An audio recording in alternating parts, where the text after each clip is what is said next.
Hi everybody, Robin Thomas here. I'm going to go over cheer coach, leader of the team, and this is my daughter. She's going to be watching my demonstration and my speech today. So here we go.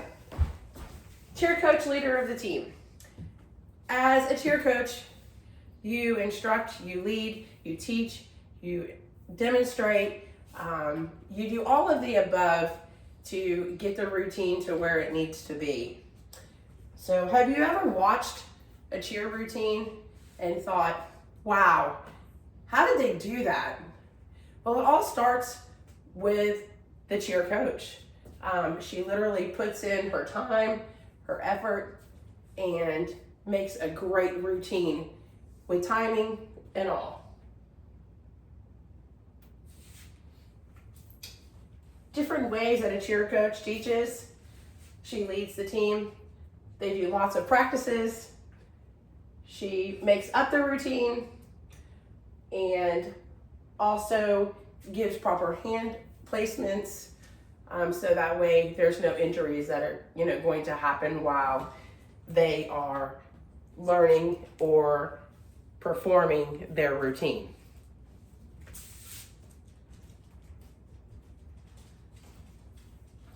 I have been cheering since I was about 16 years old. Well, actually 6 years old, but coaching since I was 16. And I have to say, it's been one of the best things that I've done in my life. It's taught me so much about myself and others and how to be a better person all the way around. So let's first talk about how a coach teaches the routines, the skills, and what all goes into it.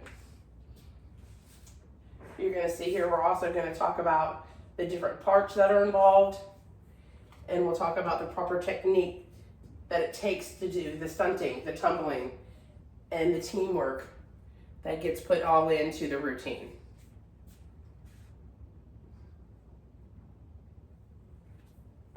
A cheer coach teaches the team how to do stunts, jumps, and tumbling. They also teach grips for stunting.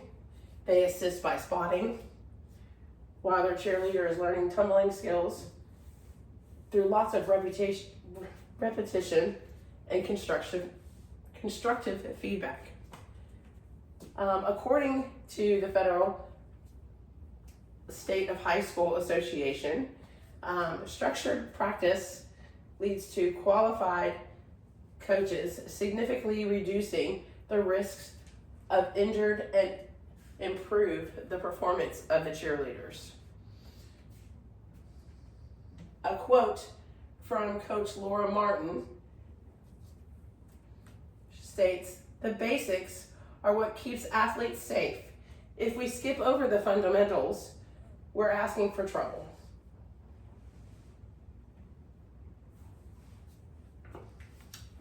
As you can see in this video here,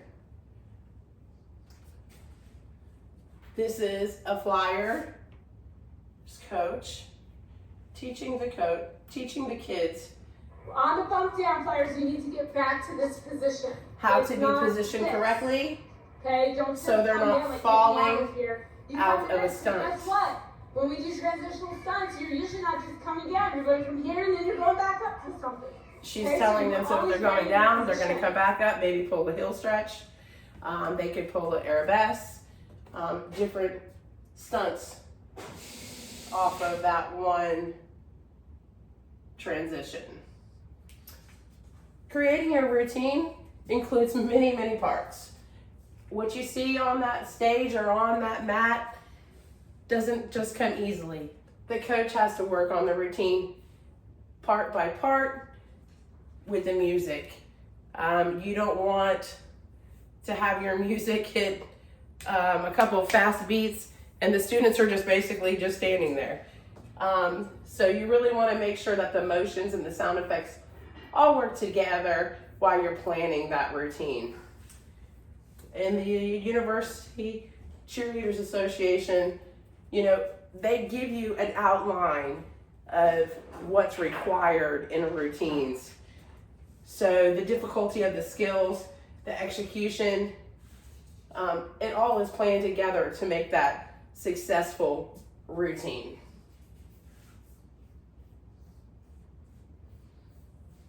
This here is a score sheet. Actually, it's not, it's an 8-count sheet. And this is what we do to make a routine.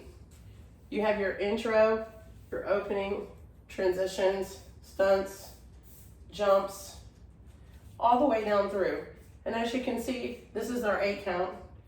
So you're gonna start on beat 5, clap on beat 8, roll on 1, roll or cartwheel on 3. And you can see the other things that are going to be in the routine: back tuck, basket toss, handspring, heel stretch, different aspects of it. As coaches, you want your cheerleaders to have proper techniques for their stunts. With those proper techniques, it really throws out the chances of having them being injured, especially if they know their role in that routine. So a coach really needs to make sure that she knows all of the guidelines for each and every one of the skills that she is trying to teach. In the Journal of Athletic Training, they say that 45% fewer reported injuries are due to focus and communication. The next dismount is going to be a prone dismount. As we go through this dismount, we want to make sure we're driving it all the way to the top, with our flyer making sure that we're keeping their chest. You can see here as we catch. Bases, we're going to quickly release the feet and catch the belly and the hips and of our bring it flyer. down. Some common mistakes for the prone dismount is that our flyer does not want to drop their chest to below level. That may be a legality of where you compete. Back spots, Below the we hips, want to really focus on it's a driving the legality. hips up and pulling out to be able to stay right where we are. If our back spots stay exactly where they are and they just let the flyer fall, guess what? They're going before it. We want to make sure we're pulling those legs out so that the We have flyer to step back and torso is reaching our base's arms.